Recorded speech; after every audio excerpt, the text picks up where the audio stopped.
ফরজ নামাজি, ফরজ। অর্থাৎ একজন মুসলমান হিসেবে আমাদেরকে কোরআন হাদিস অনুযায়ী চলা কি এটা বাধ্যতামূলক, ফরজ। যখন বাংলাদেশ জামাত ইসলামের উপর নির্যাতন হয়, নিপীড়ন হয়, তখন বিভিন্ন আলেম ওলামাদেরকে গ্রেপ্তার করা হয়। আপনারা জানেন, যারা বাংলাদেশের স্বনামধন্য আলেম, আল্লামা দেলোয়ার হোসেন সাঈদীকে তারা 13 বছর পর্যন্ত নির্যাতন করে জেলখানায় রাখছিল। কারণ কোরআনের ডাকে, তার ডাকে লক্ষ লক্ষ মানুষ প্যারেড ময়দানে হাজির হতো। এই সরকার বাংলাদেশকে একটা ধর্মহীন ব্যবস্থা চালু করার জন্য এপিএ মুফাসসিরকে তারা গ্রেপ্তার করে রেখেছিল। যে আগস্ট মাসে আল্লামা দেলোয়ার হোসেন সাঈদীকে তারা হত্যা করেছিল, সেই আগস্ট মাস 1 বছর যেতে না যেতে এই স্বৈরাচার সরকারের পতন হয়েছে। এজন্য খুশি হয়ে বলি আলহামদুলিল্লাহ। যখন অত্যাচারের মাত্রা বেড়ে যায়, তখন কোরআনের একটা আয়াতের কথা মনে হয় আমার। আল্লাহ তাআলা সূরা ইব্রাহিমে বলতেছেন, ওয়ালা তাহসাবান্নাল্লাহা গাফিলান আম্মা ইয়ামালুয যালিমুন, যে তোমরা কি ভেবেছো, আল্লাহ পাক বলতেছেন, আমি জালিমদের কোনো খোঁজ খবর রাখি না। ইন্নামা ইউখিরুহুম লিয়াউমিন তাশখাসু ফীহি আল-আবসার, আমি তাদেরকে একটু সময় দিয়েছি, তাদেরকে একটু অবকাশ দিয়েছি। তাদের যখন চক্ষুটা স্থির হবে, এমনিতে তাদের পতন হয়ে যাবে।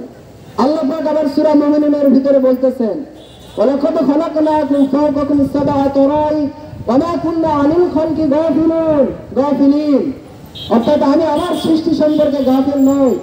আপনারা কি ভেবেছেন যে অল্প সময়ের ভিতরে 36 দিনের ভিতরে এই স্বৈরাচার সরকারের পতন হবে?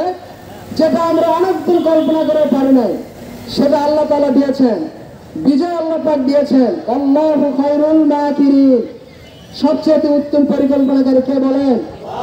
আল্লাহ পাক আমাদেরকে বিজয় দিয়েছেন। আমি আর দুটো কথা বলে শেষ করব। এটি হচ্ছে আমাদের একটা বিজয়।